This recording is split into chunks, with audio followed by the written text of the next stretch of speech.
Hello, everybody, and welcome to our panel, Impactful Stories. My name is Justin Shannin. I'm the digital media coordinator at Chicago Public Library, and I will be moderating today. And I am so excited to be joined by five amazing authors. First up, we have Mona Awad, author of We Love You, Bunny, which is published by Marysue Rucci Books, Simon & Schuster, and it is a sequel to her 2019 novel, Bunny. And this is a campus novel where the antagonists try to reclaim their narrative. We also have Caren Beilin, Sea Poison, published by New Directions, which is a reflection on illness, polyamory, and the writing process. Nina McConigley, author of How to Commit a Postcolonial Murder of Pantheon, Penguin Random House, which is a defense of two sisters who murdered their uncle. We have Bsrat Mezghebe, author of I Hope You Find What You're Looking For, published by Liveright Norton, which is about three Eritrean women in America and the secrets they keep on the cusp of Eritrea's independence. And we also have Daniyal Mueenuddin, author of This Is Where the Serpent Lives, Knopf, Penguin Random House, and it's a multi-perspective story about a farm in Pakistan, its owners, and the employees who work there. And so I have some questions I prepared that we're going to chat about, but for all of y'all who are in the audience, if you have any questions during our discussion that you have, please feel free to post them in the chat, and I will try to, at the end, ask them if we have time to do so. So thank you all so much for joining us here. First, I just kind of want to ask some questions regarding some of the background of y'all's books. So Bsrat, I want to start with you. So I hope you find what you're looking for. It takes place in America when Eritrea is on the cusp of independence. But for those a little less familiar with the history, what was happening in Eritrea and how does it relate to the characters in your novel?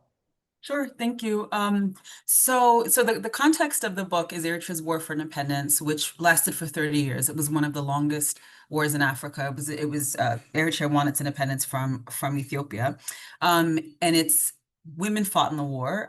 Women represented a third of the forces as well. So Eritrea is a very small country. The war created this huge, massive diaspora. So there's this global diaspora that's super interconnected. And that's the context of the book. And where we find this multi-generational family of women in the DC suburbs, kind of making sense of their new reality. And the matriarch, Zodi, has never been married and never had children, primarily because of the war, because of the timing of migration.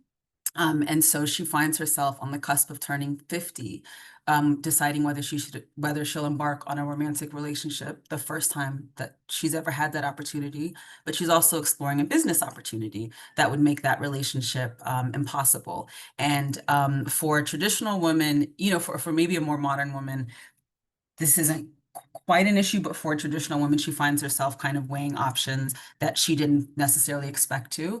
And then the other branch of the family, our mother and daughter, Elsa, is a former rebel fighter who finds her way in America. And the independence is kind of threatening to reveal the truth about some secrets she's keeping about why she left the war and the death of her father, who was also, the death of the father of her child, who was also a rebel in the war.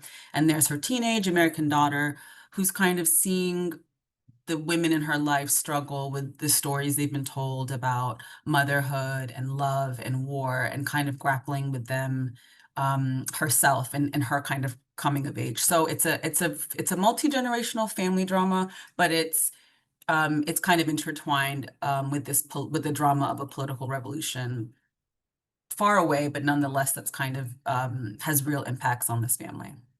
Absolutely. And for the secrets, of course, y'all will have to get the book and read it. We're not going to reveal all of them Yes. here. But Mona, so We Love You, Bunny. It's a sequel to your 2019 novel, Bunny. Can you give us just a quick recap of the first one and how your sequel acts in conversation with the former? Sure. Thank you so much, Justin, and thank you all for coming. It's so great to be here. So yes, Bunny is a New England campus novel, and it's set at a university called Warren. That's a joke. Warren, some bunnies. Anyway, it's about a clique of girls, these MFA students, very privileged, who call each other Bunny and who conjure hot men out of rabbits in these very ritualistic, violent off-campus workshops. And the story is told from the perspective of Samantha Mackey, who's an outsider student. She hates this clique of girls, but she gets sucked into their boy-making cult in spite of herself. And then it gets really weird and magical from there. And then We Love You, Bunny takes place 2 years after they've all graduated. I call it a sequel, a prequel, and a standalone. I maintain that you don't have to have read Bunny to read this. But Sam has just written a novel called Bunny about her experiences in the MFA, and the bunnies are pissed. And they kidnap her while she's on book tour. They tie her up in an attic and they proceed to tell her how she got them all wrong. So the structure is really modeled after Frankenstein. It's their story as creators, how they found one another, how they discovered they had this power. And then we also get to hear from their creation. Absolutely. And I probably would have joined that cult too. So, I'll just be honest. Awesome. And Daniyal, so this is where the Serpent lives. It's broken into 4 major parts, and each profiles a different character, but their lives are all interconnected with each other. So what is the larger narrative in which these protagonists intersect? Oh, and Daniyal, you're muted. Sorry. First of all, thank you for having me, Justin, and for moderating this. Let's see. This is a book built around a feudal family in Lahore, from Lahore, Pakistan, and it's sort of built around feudalism is sort of still. Pakistan is one of the last places where there is still these feudal structures still exist, and what that means basically is there's a family living in the city, in Lahore in this case, and who have a property out in the countryside where they farm. And what's interesting about these families and these systems is that there's this large cast of characters, everybody from the servants in their household to their guards, to their drivers, to their managers, to their friends who have similar farms, and who all sort of work together and live together and are bound together in very sort of complicated ways, sort of reliant upon each other, sort of living each other's lives, living in each other's pockets, and yet coming from very different backgrounds in terms of their wealth and their education and their opportunities. So the four stories are sort of bring in various of these characters and foreground them, and then they're pushed into the background. The stories are all connected because of through the family who's the landowners who are the central characters.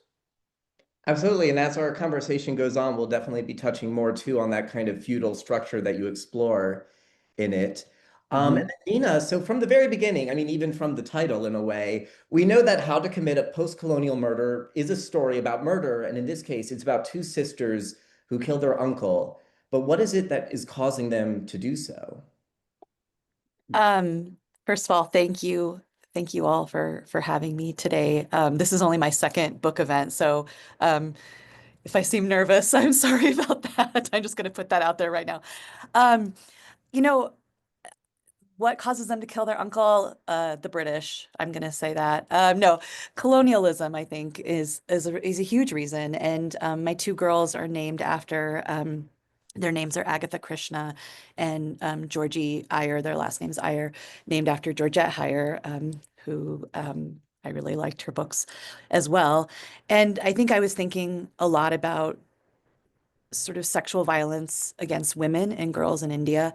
It's a significant issue. I lived and worked in Chennai and saw a lot of things that really bothered me and that were pretty normalized.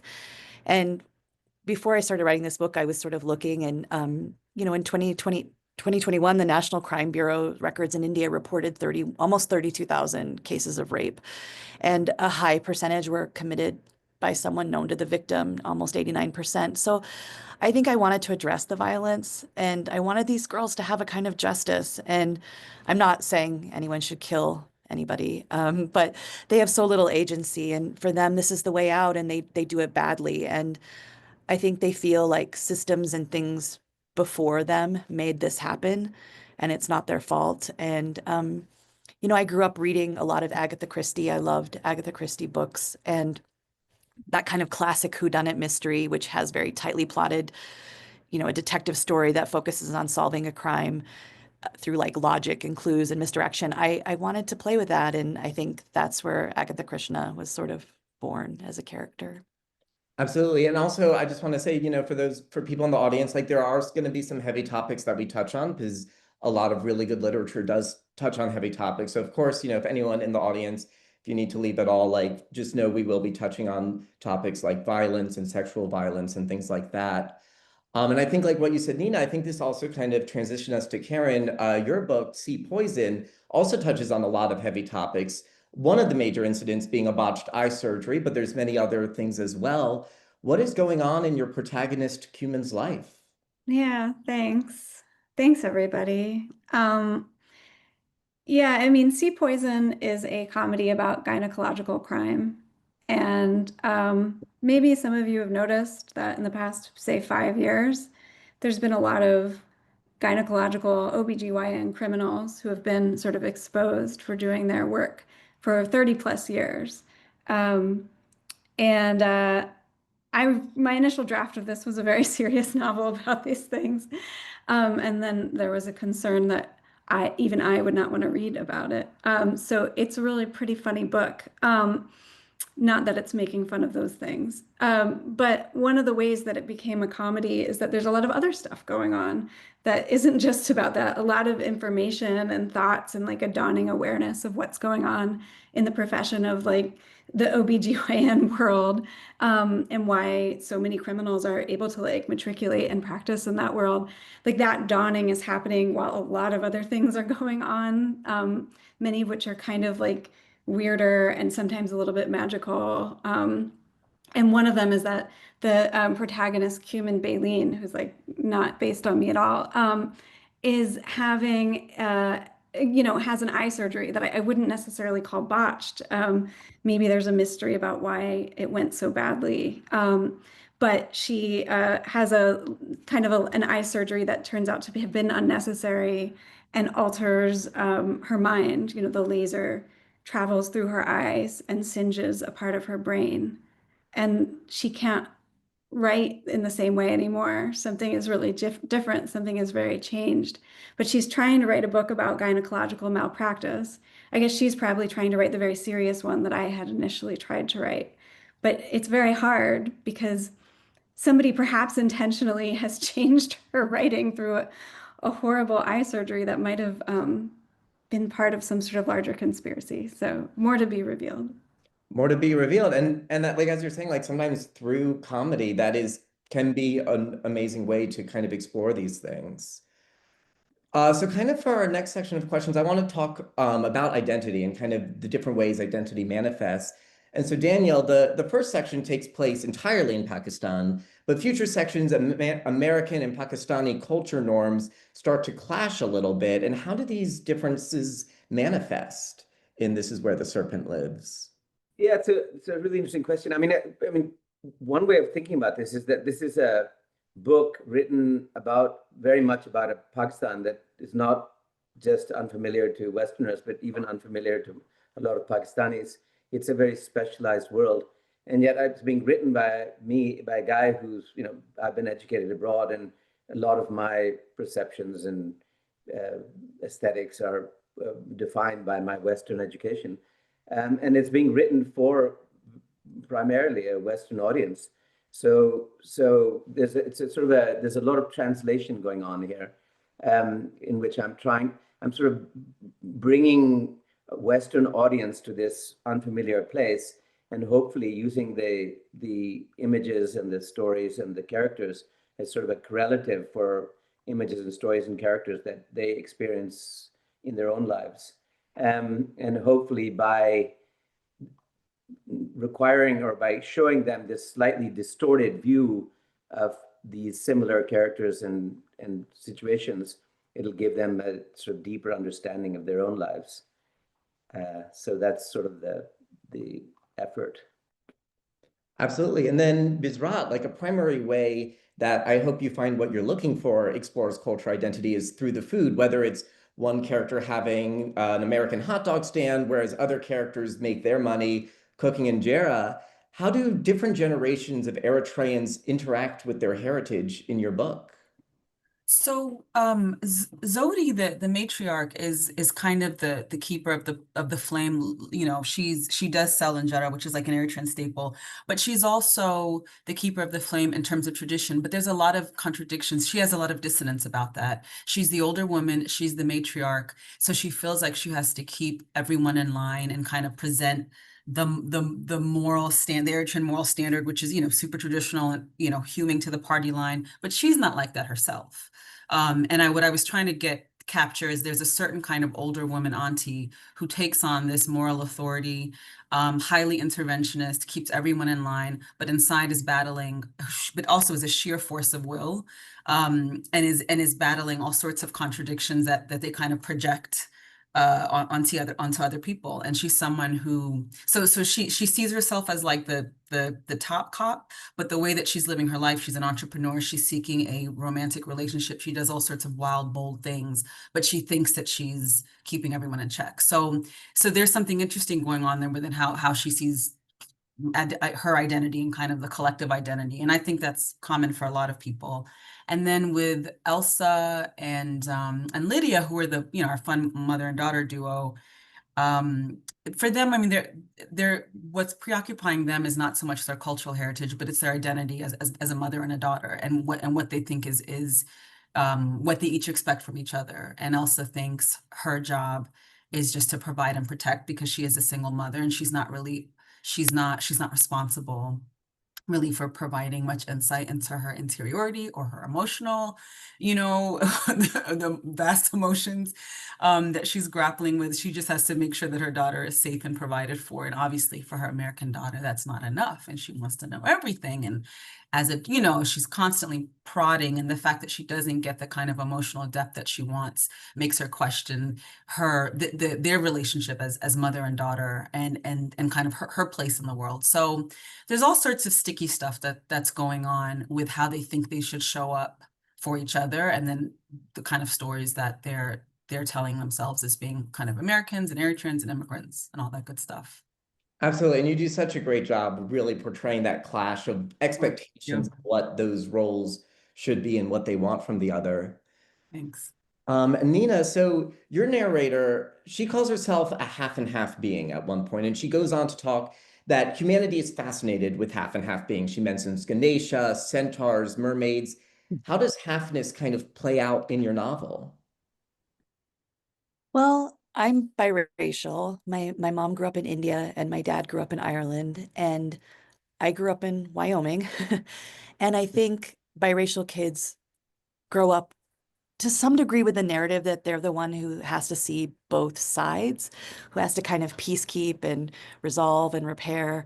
And I was talking to Alex Kleeman, who's also biracial, and we were sort of saying like, oh, it's possible to reject this sort of package and not cheerlead and be so vigorously sort of in a centrist sort of position. And I think I was thinking a lot about that center position, and the epigraph to How to Commit a Postcolonial Murder is from Passage to India. And there's this very small passage in it. It's just a paragraph where a character named Mr. Harris appears. And he's only in the book for this paragraph, and he's biracial, and he says he doesn't know to whom he belongs, and he's vexed by the opposite currents in his blood, and he only belongs to himself. And you know, I read Passage to India for the first time when I was 28 years old, and it was the first time I'd ever seen myself on the page. It was the first time I'd ever seen a biracial character, and he really stayed with me. And I think thinking about like splits and halfness, it's a huge part of the novel. I mean, there's so many splits, you know, India from Pakistan, girlhood from womanhood. Within families, there's a lot of splintering and splitting. And that's just something I think about a lot. Again, I grew up in Wyoming, so I never ever see anybody that looks like me. So, you know, for me, it was the jackal. I sort of joke I have a jackalope tattoo, but I saw jackalopes a lot when I was, because they're the sort of mixed race thing I have a lot in my house. But Yeah, and I just wanted, I know people say don't think about your audience, but I was thinking about that audience of biracialness and like how that just, I just hadn't read that much of it growing up. Absolutely. And we'll talk especially more about like how you approach reader and audience a little bit later as well. And while you were talking about, you had this half and half thing, Caren in Sea Poison, your protagonist references that many people live what she calls a slash life, and that writers especially are slashed into many pieces. What are some of the slashes that your protagonist and her circle navigate? Yeah, I mean, a little bit coming at it from a different angle, but yeah, there's a lot of different ways we're all fractured. Um, yeah, I mean, this was a very autobiographical part of the novel, which of course it's a pretty it has those elements to it. Um, and I had been in a position before where somebody had asked me at a party, well, why would you need another job if you wrote a book? And um, I don't think that they were asking it sincerely either. I think they were kind of having a fake naivete there. And so in this instance, that's sort of like inspiration. There's a character, Janine Lemoran, who's a landlord and also happens to be a tenured professor of French literature. And she's saying to Cumin, why would Cumin's writing on a rental application that she is a writer, but also works at an upscale grocery store. And she says, why would you need to work at a grocery store if you've written a book? And so that was sort of the inspiration for that. But the novel is full of people who live a slash life in different ways. There's a lot of gig workers and people who are kind of adjuncts out of work now selling certain products, making certain products for Amazon later in the book. Just people, there's like a big tract where Cumin is a movie theater employee, which I think is like one of the most beautiful professions in the world, and long live movie theaters and their employees.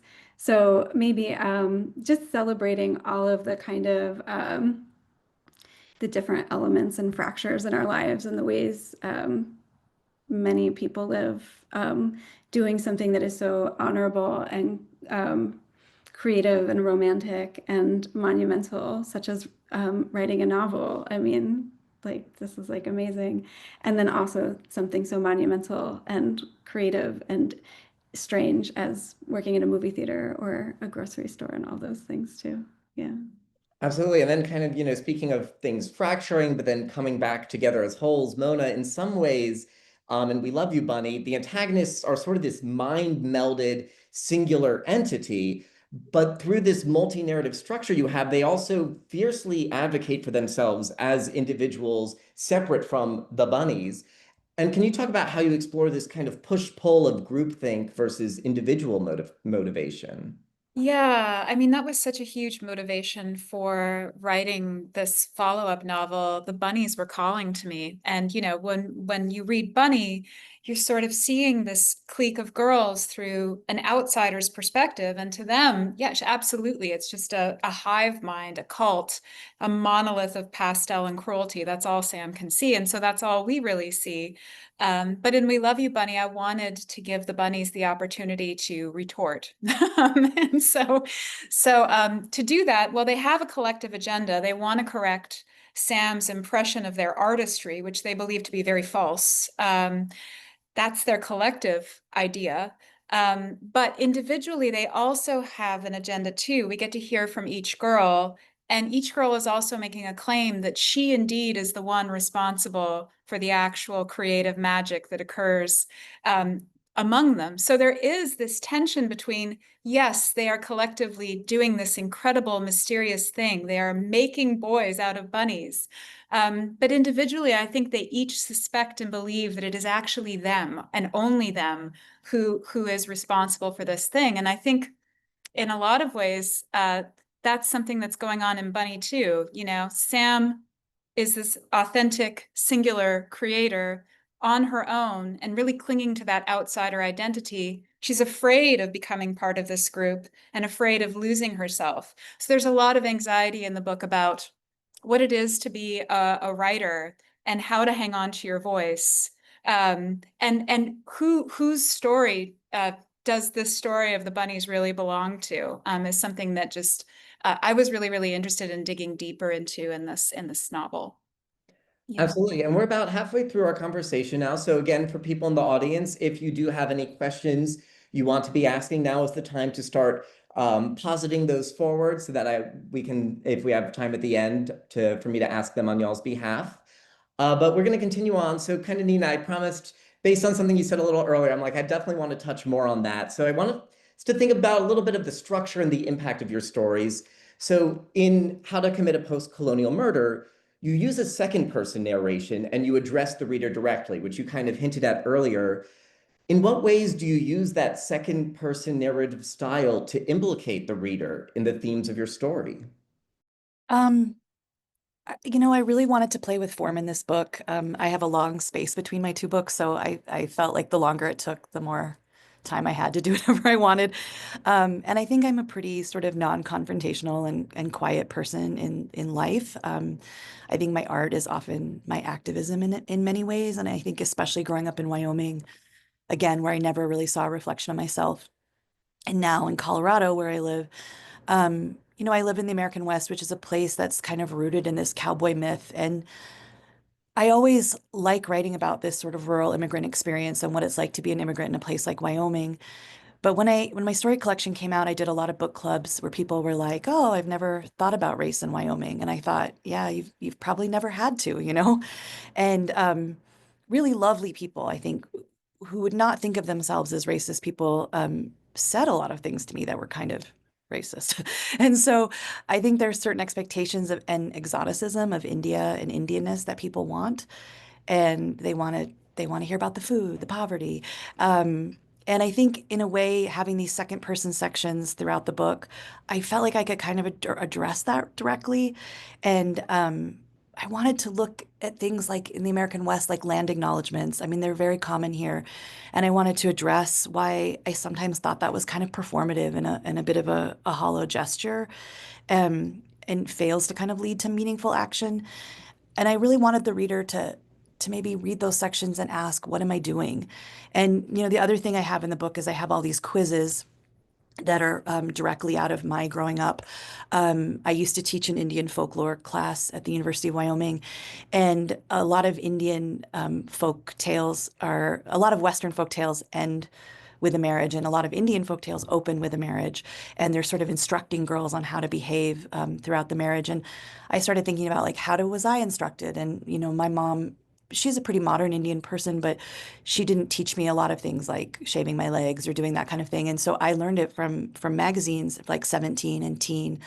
And I used those quizzes as ways to direct my life. And so I also put the quizzes in throughout the book, which get weirder as the book go on, partly just to show like there are ways girls are instructed in the world. And again, I just wanted to play with the form, with the second person, and with the quizzes throughout the book.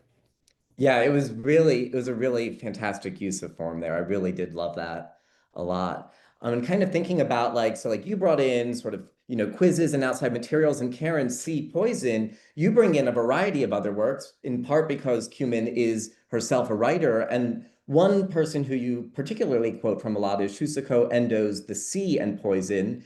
You also talk a lot about the Oulipo technique of writing with imposed constraints. And how did those kind of various like meta components, how did those manifest in Sea Poison? Yeah, thanks. I mean, Sea Poison is an homage to Shusaku Endo's The Sea and Poison, which is a novel that describes the human vivisections of World War II in World War II Japan, particularly of like 8 American POWs who had, like, you know, there were a lot of deadly medical experimentations on them. And Endo wrote a novel of like witness around that, like miraculously, like about 12 years after it happened, like from the perspective, like as a Japanese person talking about this. I think it's kind of like a miraculous novel. Endo is like so stylish and so moral at the same time. Like, and I don't think of those things together. This novel is amazing, The Sea and Poison. So Sea Poison is an homage to it. And then I think I was just it's an homage that uses a lot of Oulipian technique as a way to get involved in Endo's novel. So I'm in some parts just very directly using Endo's novel as like a syntactical map that I'm mapping the story of gynecological crime onto. And so I'm quite an Oulipian with Endo. So Oulipo comes into, and I think that for me, the Oulipo context of the novel really, I wanted to think about Oulipo as a practice of resilience. You know, this is like a practice that is about giving almost impossible seeming constraints, like maybe the most famous of which is like write a whole novel without the use of the letter E, but just things that are like, oh, I can't write then, I can't do it then. And this is a novel that is thinking about people who live with enormous constraint, whether it's the constraint of being female, whether it's the constraint of being a survivor, the constraint of walking around without a uterus because somebody stole it in a medical scam. Like we do a lot of things without things that are even worse than the letter E, like to do without. So this is a novel that like honors Oulipo as a practice. Like there's a chapter in my book that doesn't use the letter E. Like I love Oulipo practices, but it also really honors like this like kind of larger spirit of Oulipo that is about like insane artistic and human resilience. Um, so yeah, those are like the two big, I think, influences, Endo and Oulipo. Absolutely. And I really loved how like it was directly related to her work as an author and the way she wrote, but kind of what you're saying too, like about how we too like live our lives with various constraints too, and regardless of what they are, you push onwards. And so I thought it was really cool the way you kind of show both sides of that thing. Thanks. And then kind of speaking of narrative and meta-narrative, We Love You Bunny has a lot of layers of meta-narrative because there's the characters who are interacting with the fictional author of a real book that features them. But as you were talking earlier, it's a campus novel. They are also writers themselves. And so could you unpack some of these meta-narrative layers for us and how your book reflects on the creative process? Yeah, I mean, that was the most like delicious aspect of the invitation to write a follow-up is that if the bunnies told their story of creation, it would absolutely subvert Sam's version. And I love the idea that no one's version of the story is entirely trustworthy. I mean, that's the most fun thing about fiction and about inhabiting a perspective. So yeah, that was the great thrill, was to just undermine Sam at every turn by telling the bunny's story. But then the bunnies also undermine each other's narratives as they tell the story of their creation. And then their story is then subverted by their creation's telling, because we get to hear from an actual bunny boy, the first man. And I did model that after Frankenstein. That I love that novel so much. I love its structure because we hear from the creator first, and he tells us the story of making a monster. But then we hear from the monster, and our view of Frankenstein is completely changed, and we don't know who the monster really is. So really, even though it was the most intimidating part of writing the book, writing that bunny boy's voice, it was also the most thrilling and moving to write it. And to me, it allowed me to see all writers really as quite terrible, which was great. Very, very fun. Yeah, and that Frankenstein comparison is very apt. And so Daniyal, we were kind of talking about earlier, we were going to explore more of that kind of feudal Pakistan perspective a little more. So the middle two parts of This Is Where the Serpent Lives, those focus on related men who are born into privilege. But those two stories, they're bookended by people who are not born to privilege. And those people are fighting to rise up as high as they can. They're the employees. So can you talk a little more how you address this disparity of birth, education, and opportunity? Well, I mean, this is a book about power, essentially. And that's the sort of the thematic through line for each of the stories. And basically what you have is, just as in life, there are certain people who have a lot of power and who are trying to prevent other people from sort of climbing up to the platform where they're standing. And then there are those who are trying to climb up.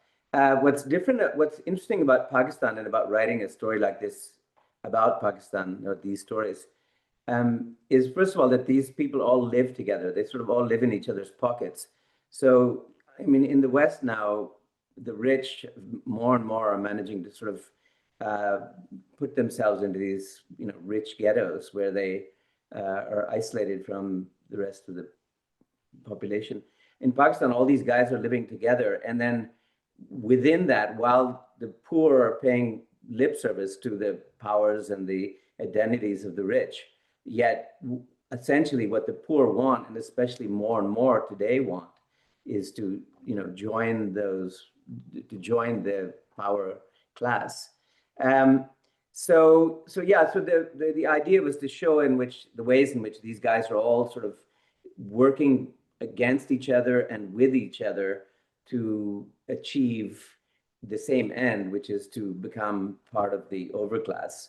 And in a place like Pakistan, where life is so hard and where poverty is so painful and life-threatening, how do these people work through these desires and aspirations, and how do the ones who are holding the power try to keep them out? Absolutely. And that's such a good point too, about how different it is here, where you can, in America, you work your job and then you go home, but there you are kind of always living in that system and you can't really escape it, even at home. What's interesting, I mean, in the West, you lead such isolated lives. You know your neighbors. You'll see the guy you buy your soda from, but there'll be only 3 or 4 people who are really part of your life. Whereas in Pakistan, in places like Pakistan, there are hundreds of people who are aware of sort of every time you walk out your gate, and so there's much more connection. I mean, it's quite brutal, but there is that connection, and the connection itself is very humane. Mm-hmm. And then Bsrat, and I hope you find what you're looking for. There's this one scene that really, really stood out to me. I love Zudi so much. And where she's painstakingly prepping tomatoes by hand. Yeah. And she reflects that for former Eritrean guerrilla fighters like Elsa, the days of waiting for onions and tomatoes to reduce had long passed. And that really stood out to me. It was just such a visual representation of how when you fought as a fighter, when you've lived certain experiences, the rest of your life changes. And how do you in your novel explore the remaining trauma of war and revolution? I tried to, so the way that the novel is structured is it alternates a narrative voice between all of the women in the family. And I kind of wanted to show the spectrum, particularly how the different ways that women in the novel are responding to trauma in their life. And on the one end, there's Zodi, who lives a very full life, and no matter where, she has kind of defied every kind of imposition that society, and also that the whatever the war has presented, she's kind of defied. She's challenged it at every level. She was supposed to get married. She decided to be a nurse. Because of the war, she had to leave. She ends up being working as a domestic in Saudi, and finds a way to make that glamorous, and then ends up in America. And even though she's, an entrepreneur, she's selling, fermented flatbread out of her apartment, you wouldn't know that.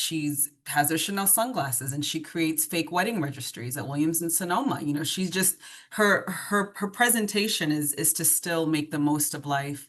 And she shares everything, mostly everything with Lydia. She has this real emotion. There's a depth to her emotional register. And then on the other hand, there's Elsa, who's responded very differently, and her response has been to shut down it. Whereas with Zodi, she's always been, if the material conditions of wherever she was changed, so she's going in search of something else. Whereas for Elsa, it's almost she's running away. She feels like she's being pushed out, and so at each time, she feels unmoored and rootless, and being unmoored in her family kind of pushes her to become a guerrilla, because she doesn't have a strong sense of self. So there's all this drama.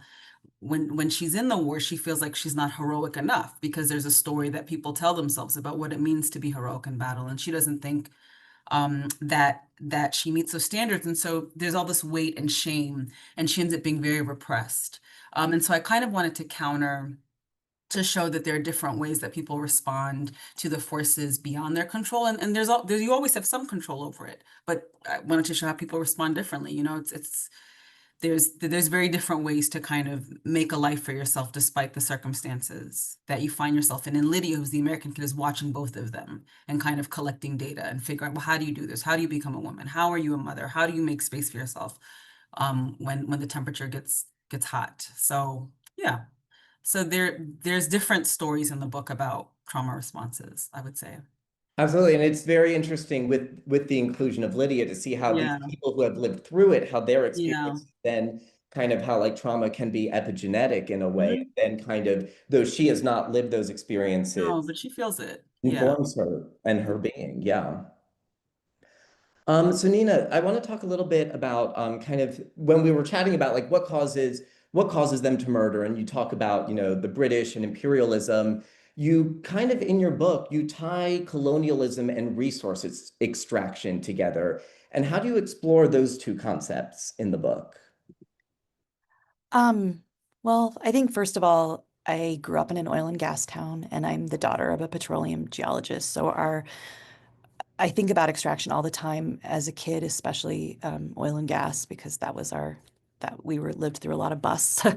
And I think that's just part of the world of the American West. And I think colonialism and resource extraction is so deeply interconnected, and taking natural resources is just a driving force behind colonial expansion, and it's sort of a central feature of how colonies were managed. And I think you know, so many places like India in particular, so many raw materials were taken out. And I grew up in a place also where that's the case, not just with people, or not just with resources, but with people as well.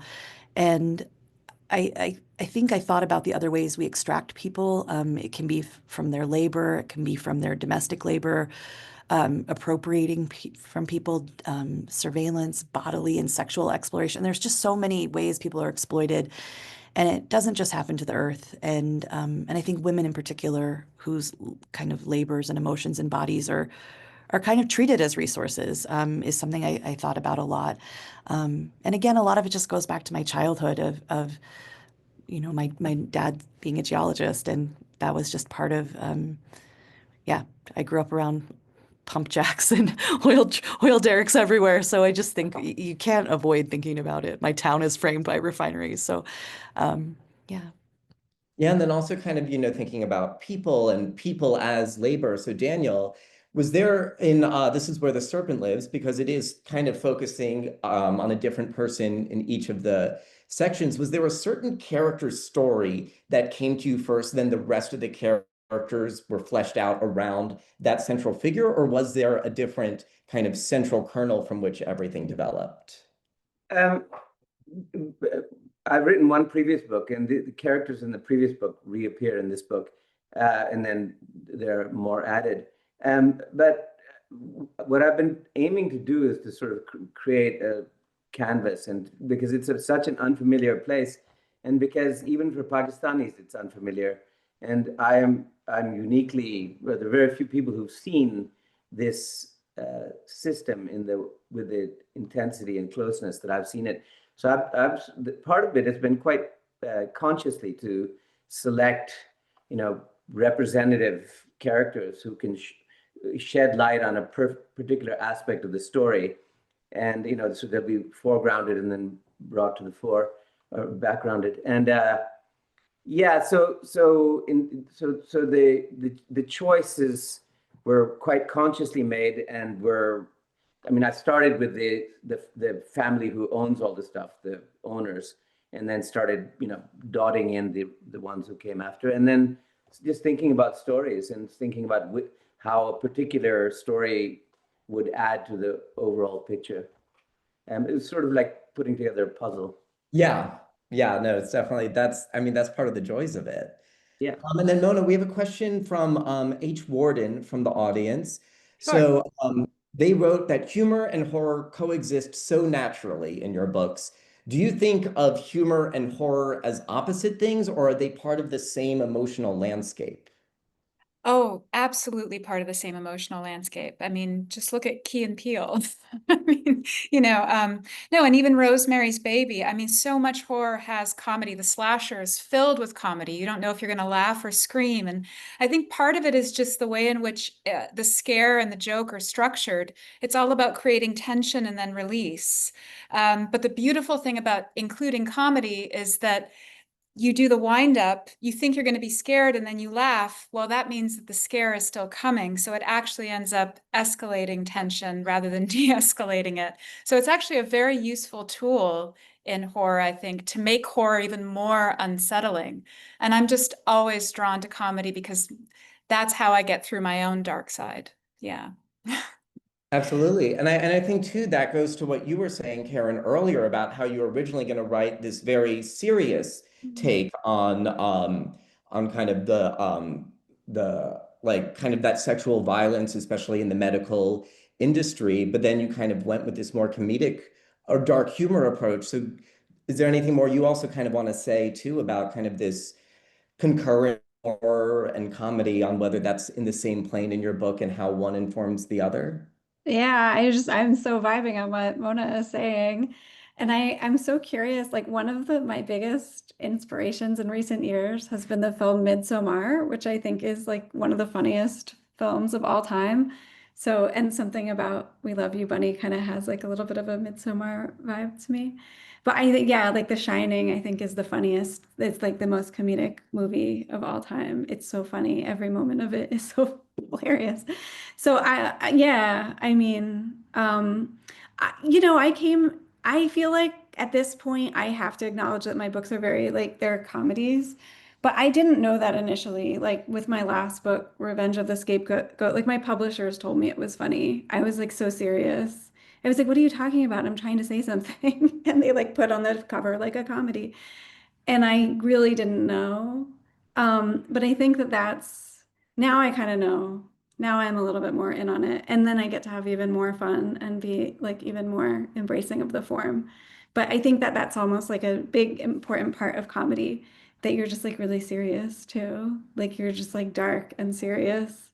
Um, so yeah, but I really like what Mona said, just right there together. Yeah. Absolutely. And like, yeah, and comedy doesn't have to mean it's not saying something. I think that's kind of like this old perspective we have of like drama is serious and comedy is fluffy, but it definitely doesn't have to be in the slightest. No, and think about marginalized people of all kinds and how much they need to use comedy to like actually even just not be interrupted. Like there's so many reasons that comedy is like the way to actually say anything.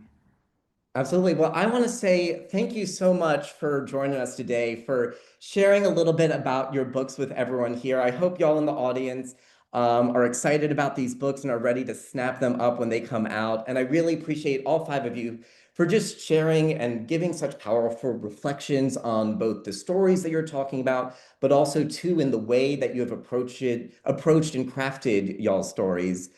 So next we do have two concurrent panels for those who are in the audience. So we have first impressions and we have say the magic word. Again, thank you all so much. Have a great day, everyone. And for those who are excited, happy early Halloween.